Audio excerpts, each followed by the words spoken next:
Hey everybody. Hi, my name's Will. I am a filmmaker, video editor, videographer, and I just wanted to make a video because I don't see a lot of this where there are people like me talking about film, like doing filmmaking and everything in the Bay Area. I graduated here. I, got my bachelor's here, and I'm doing filmmaking here. And to be honest, I'm kind of broke. So I thought it'd be interesting to make a video about kind of being a filmmaker and not having a lot of money and trying to find ways to do things when that's the case. And if you want to see my credentials, I'll put a little reel up here real quick.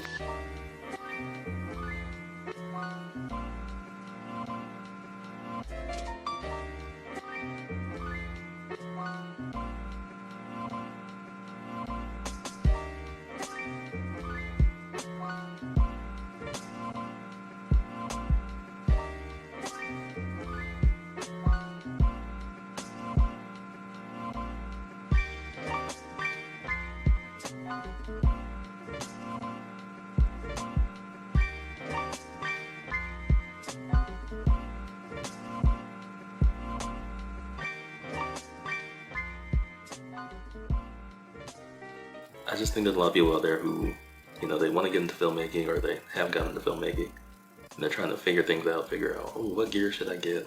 What lenses, what camera? And I just hope that what I'm doing here will help.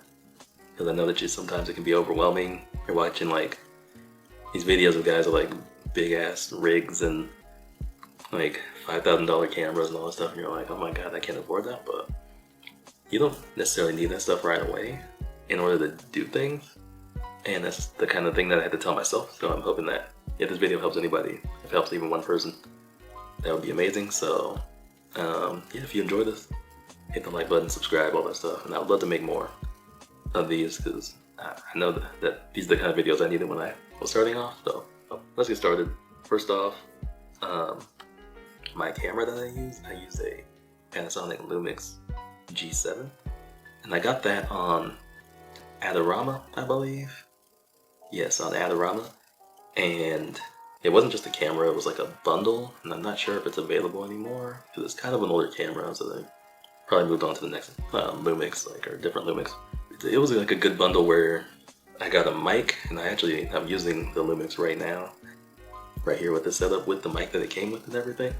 So, like, it's pretty good. It came with a mic, it came with a light, a tripod. I already had the tripod, but it was nice having a second tripod, just in case. It came with a cleaning set. It came with this kind of like gimbal arm right here, which is pretty good.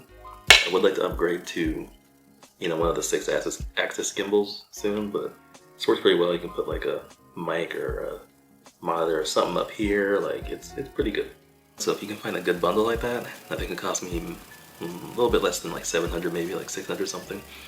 And it's pretty good. It came with like a bunch of things. It came with an LED light that I don't have anymore because something strange happened to it.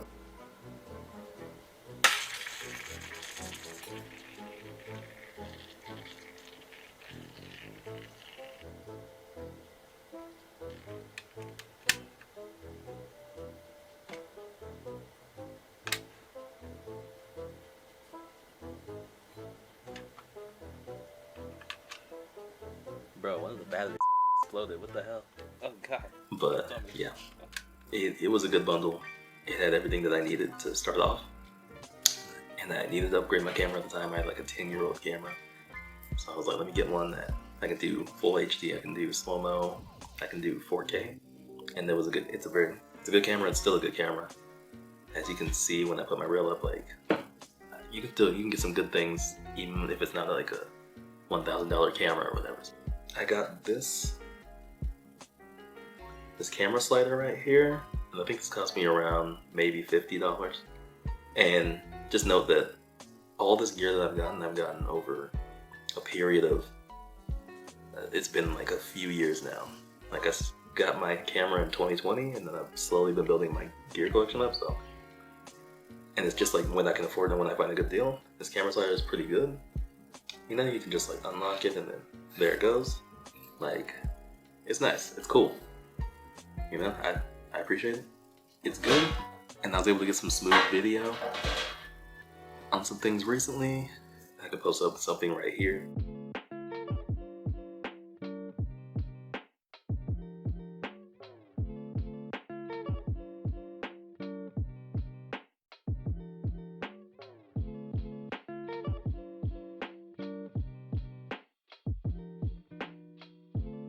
I have in the back here, I have a couple of reflectors, as well as like gold and silver reflectors and all that.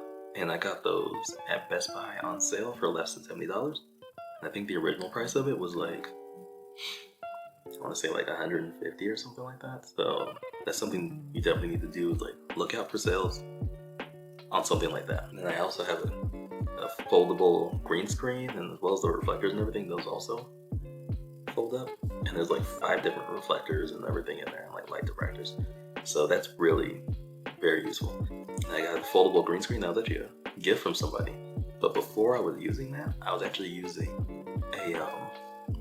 I went to, what is it, Joann's, I think? And I got 2 big pieces of green felt, and I put them together, and I would hang it behind me. At my old place, I would hang it behind me, and I used that as a green screen. That was my green screen. So you gotta do whatever you can. Like, and the big pieces of felt, not that much. I think it cost me like 20 bucks or something in all to get like really big pieces of felt that I could put behind me. So, and it worked pretty damn well. It worked just about as well as the foldable one, but obviously the foldable one is way more convenient. So if you can get that, 50 to 200 bucks. So it depends on which one, but you can get it for that. And if you can get that with something to hold it up, that's also very helpful. It's very good. I've been editing on a Dell laptop that I have for about 5 years or so. I got it a while back. I'll say 2015, 2016 maybe. And I just recently, because I've been saving up, I upgraded to a MacBook. And I gotta tell you, rendering things on the MacBook is so much faster. I still am in the process of transferring my stuff over, like as far as like my LUT packages and all that stuff. I'm trying to transfer those over to the MacBook, but so much faster on the MacBook. I love it. And then as far as lights, I have 2 ring lights. There's this one that I bought first. I think this was about $15, and it has 3 different settings. It's not bad. It's okay, but right now I'm using my other ring light, which I think is much better. It has like multiple different color settings. It has multiple different modes. Like I can change this between so many different things. You see, like all sorts of colors. And then of course it just has the regular like LED light mode. It has the light, the amber. It has literally everything you need. It has like a blue and red one, so if you need like flashing police lights or something, it has that. And this ring light right here, it cost me 10 bucks. I recommend it. I believe I got it on Amazon. Most of the stuff I get is from Amazon or eBay, but sometimes a few things I've gotten from B&H and Adorama. So those are things to look out for. But I get a lot of things, especially lenses, from eBay. So speaking of lenses, I think I'm gonna talk about those now, because I'm obsessed with lenses lately. So yeah, I'm gonna start off with this one right here. This is a Yashica lens, and this is 80 millimeter to 20 to 200 millimeter Yashica lens. And I have this adapter right here. It's a Futasi adapter, which I believe I either got on Amazon or eBay. You can get them on either. But these are a godsend. They're amazing because I can take this, whatever lens that I get, for the most part, I can put it on the micro four thirds sensor of the Lumix. So it's actually really amazing. It's really useful. I love it. It's great. And this Yashica lens, it's very beautiful, and I'll put up some examples of like the video you get with it. This is, I would say, mostly a photo camera. It has this kind of like glow to it, or this, I wouldn't say a haze. It's kind of like a beautiful like hazy like glow to it. I kind of like it, and it's actually pretty good when you go in and color grade it, and I'll put some examples of that as well.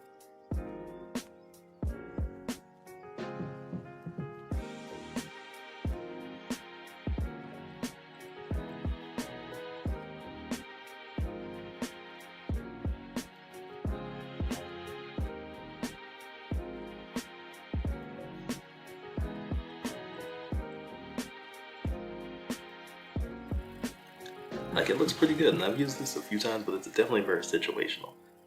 Like, most of the time you're not going to be using 80 to 200, so I wouldn't be recommending this, but I got this at a place in Tucson, Arizona called WillMGS for $22, and it's a very nice lens. Like, it has this right here. It's just an adjustable like zoom right there. You can zoom with that, and if you rotate it, that helps you focus and everything. It's actually very incredible. And then this bottom part helps you change like the shutter and everything. It gives you either more light or less light. Hey, see that, but see that? Just adjust the shutter. It's beautiful, nice, I love it. Yeah, $22, absolute steal. Then we have this lens right here, which is probably one of my new favorites. But it's this Vivitar lens, and this is, look inside, this is a wide angle lens, and it's 28 millimeters to 49 millimeters, so about 50 millimeters almost. And this is one I like a lot. And again, I have a Photossi adapter on this one as well. I don't know if that's how you say it. That's not how you say it. I apologize to whoever made this. But I just call it Photossi, I don't know. This adapter is great because you like twist it on and you lock it in place. Very good. And then this, the build of this, and even the last lens, the Yashica, these are like metal and they feel great to use.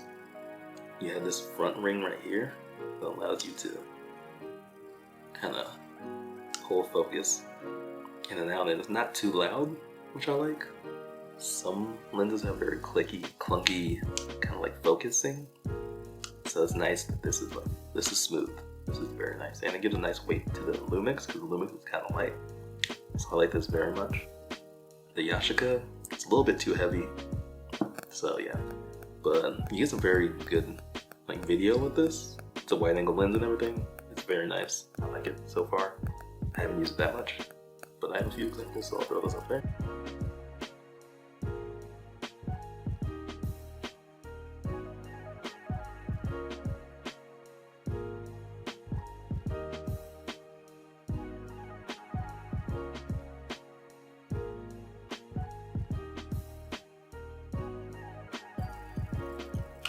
And yeah, this is probably one of my new favorite lenses. You just get the adapter, turn it to micro four thirds. It's incredible. So the next one I'm going to talk about is an interesting one. This right here is the Canon zoom lens. And to be honest, it's okay. The only reason I have this lens is because, like I said, I've been kind of obsessed with eBay. I bought this Canon EOS Rebel on eBay for like 18 bucks. And it's a really cool film camera and everything. I don't have any of the film developed yet, but hopefully in the future I'll have that. And I can have those pictures because it's pretty cool. But I have another Photossi.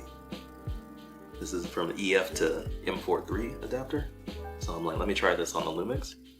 And this is an interesting one. I'll throw up some examples of this because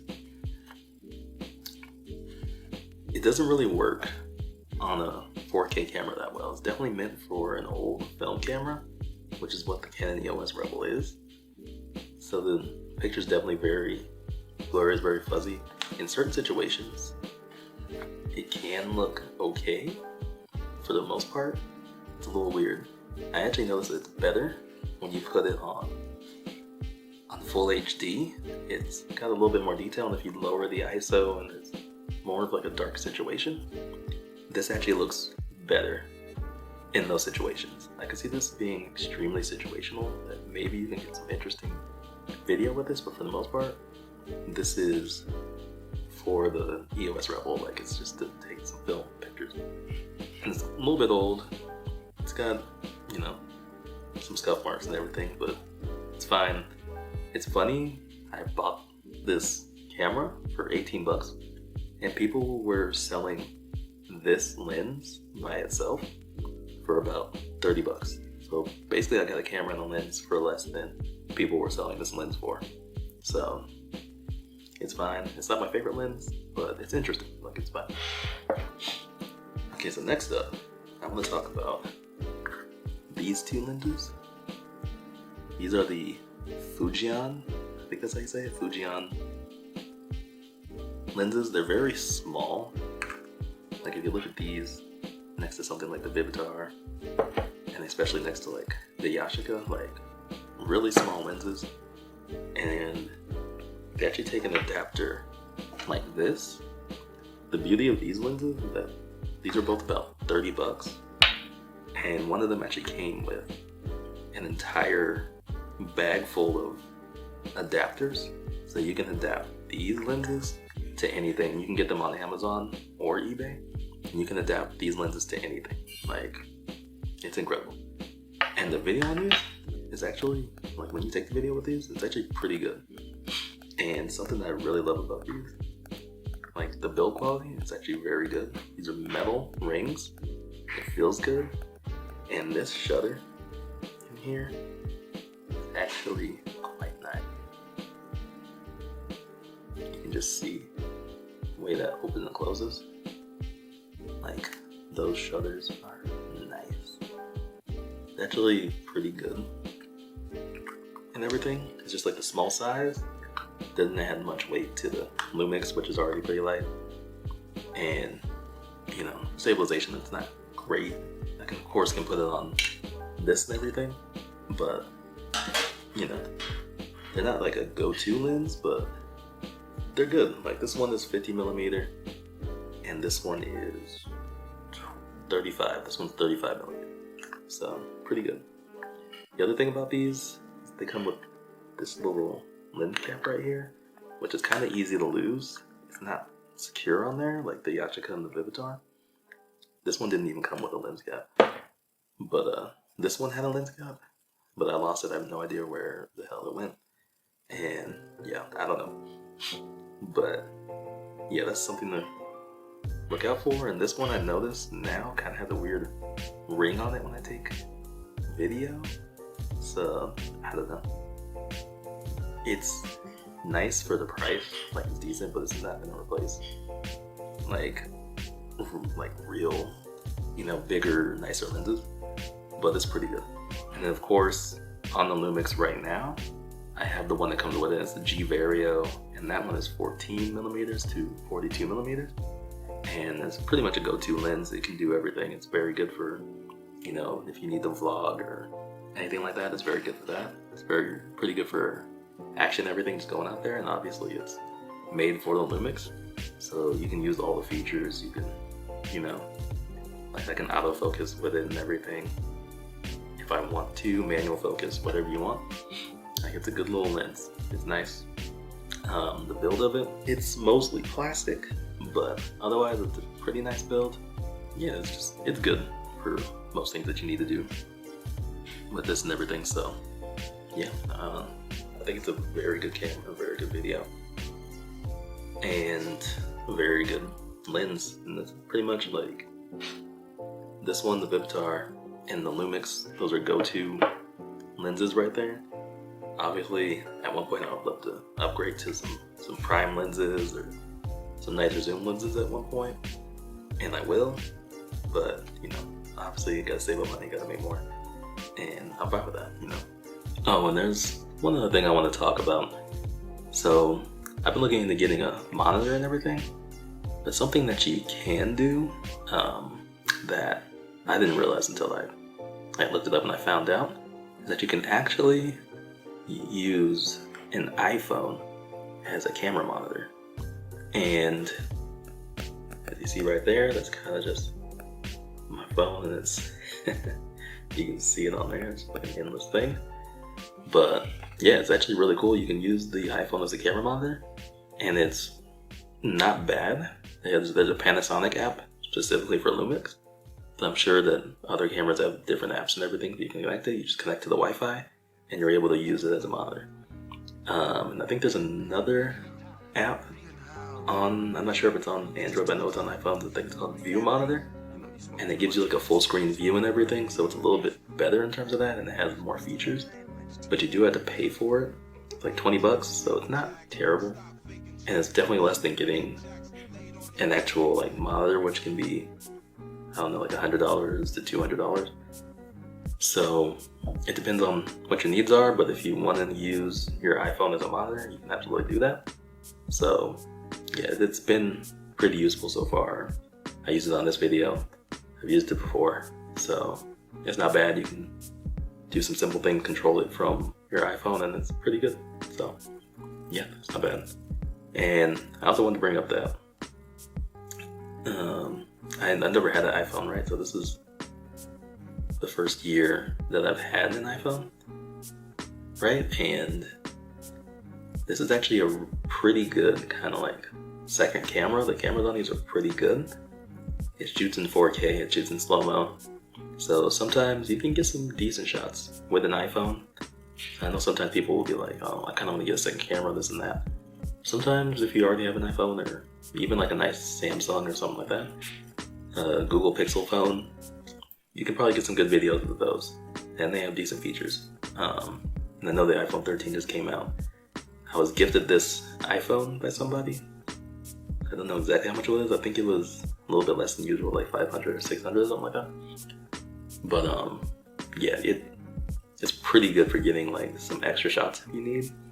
So like I said, use whatever you have, because you know, it's what you have. Just don't think you have to go pay a bunch of money, you know, take out your savings to go get like a bunch of super expensive Canons. But I just wanted to make this little video to kind of show that you don't necessarily need, you know, a bunch of money to get started or to keep going and everything.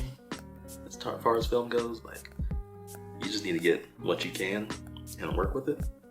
You know, I'm no expert. I'm no, you know, professional, you know, filmmaker who's making like, you know, huge feature films every day. You know, I'm just doing what I can, but I don't know. I just thought I'd make this video to let people know, like, you can get some of these things for very cheap and still make some pretty good things. So I hope you all enjoyed this, and if you did, like I said, like, subscribe, all that good stuff, and I will see you on the next one. Peace.